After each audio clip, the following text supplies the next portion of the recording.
பாலகாண்ட சுருக்கம். தசரத மகாராஜாவுடைய புத்திர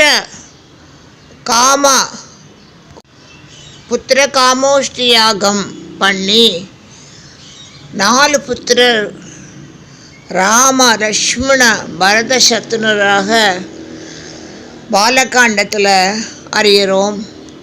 அவன் 4 பேரும் வளரும்போது அயோத்தியா பட்டணமும் தசரதரும் கௌசல்யா கைகேயி சுமித்திரியும் சந்தோஷத்தோடு இருக்கும்போது விஸ்வாமித்திரர் மகர்ஷியுடைய பித்ரு யாகத்துக்காக சாட்சாத் ராமலக்ஷ்மணரா விஸ்வாமித்திரர் தசரத மகாராஜா விட்டு அபேட்சை பண்ணி ராமரும் லக்ஷ்மணருடைய சகாயத்தோட அந்த பித்ரு யாகங்கள் எல்லாம் நடத்தி வரும்போது காட்டிலேருந்து வரும்போது ராமர் அகல்யாவுக்கு மோட்சம் கொடுத்து அகஸ்தி முனிவரோட ஆசீர்வாதத்தை எடுத்து ஜனக மகாராஜ்யத்தில் ஜனகரோட புத்திரியாக சாட்சாத் மகாலட்சுமி சீதாதேவியை விவாகம் அந்த பானத்தை வில்லை உடைச்சி பாணிகிரகம் செய்து தசரத மகாராஜாவோட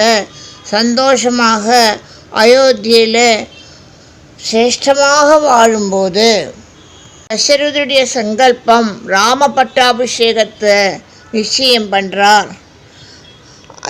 அப்போது கைகேயியாகப்பட்டவர் சந்தோஷப்பட்டாலும் மந்தரைங்கிற அந்த வரப்போகிற நிமித்தங்களில் ராமாயணம் உத்பவிக்கிறதுக்காக அந்த 2 வரங்கள் கொடுத்த தசரத மகாராஜாவிட்டேந்து 2 வரத்தில் 14 வருஷம் ராமன் காட்டில் வனவாசமும் ஒரு வரமாகப்பட்டது.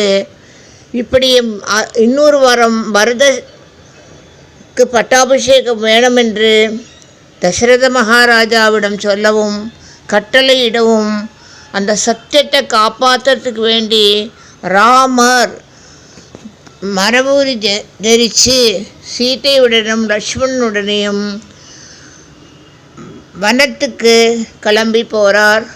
அப்போது புத்திர சோகத்தால் தசரத மகாராஜா தளர்ச்சி அடைந்து தன்னுடைய சாபமாகப்பட்ட ஒரு புத்திரனும் இல்லாத சமயத்தில் தன்னுடைய மரணம் சம்பவிக்குங்கிறத பிரகிருதி நிச்சயம் பண்ணவும் தசரத மகாராஜா மோட்சப்பிராப்தி அடையவும் பரதர் தர்மமான பித்ரு கர்மங்களை செய்து ராமரை தேடி சாட்சாத் ராமபிரபு அவர் பரதருக்கு பிரியப்பட்டமான ராமர்தான் தசரதருடைய முதல் புத்திரன், அவர்தான் பட்டாபிஷேகம் பண்ணணும்ங்கிற எண்ணத்தோட பரத சத்ருக்கரர் காட்டுக்கு வரார். அங்கே குஹனோட சகாயத்தோட ராமரை பார்க்குறார். ராமர் தன்னுடைய பாதுகையை கொடுத்து சந்தோஷமாக பரதரிடம் 14 வருஷம் நந்தி கிராமத்தில் பலவிதமான நல்ல சத்திய கர்மங்களும் தர்மங்களோட அயோத்தியை பரிபாலிக்கிறார். ராமராகப்பட்டவர் லக்ஷ்மணனு கூட சீதாதேவி கூட கங்கா தீரம் பர்ணசாலை அமைக்கிறார். அங்கே சில காலம் தங்கி கௌதம முனியுடைய ஆசீர்வாதத்தோட பஞ்சவடிங்கிற காட்டுக்கு நுழையிறார். அப்போது பலவிதமான மாயையாக இருக்கிற ராட்சசன்மாரையெல்லாம் வதிக்கிறார். பஞ்சவடியில் தன்னுடைய காலட்சேபத்தை சத்திய தர்மத்தோட அந்த வரத்துடைய சத்தியம் எப்படியோ அதை நிறைவேற்றுறார்.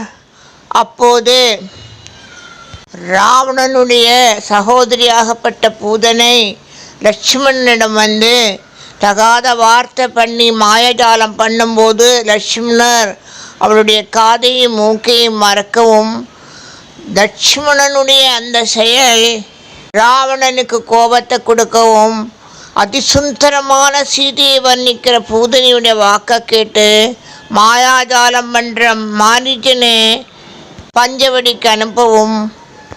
அந்த மாயாஜாலத்தில் இருக்கிற அனுமார் தங்கமான பார்த்து சீதையாகப்பட்டவள் அதை சந்தோஷத்தோடு வேணுமென்று கேட்டு ராமரகு அது கொண்டு வரும்படி கட்டளையிடும்போது அந்த மாயையாக இருக்கிற மாரீச்சன் பலவிதமான மாயாஜாலத்தை காட்டும்போது ராமருடைய பானம் வைத்து சீதா லட்சுமணா அப்படி கூப்பிடும்போது சீதை லட்சுமணனே ராமரிடம் போய் அனுப்புகிறா.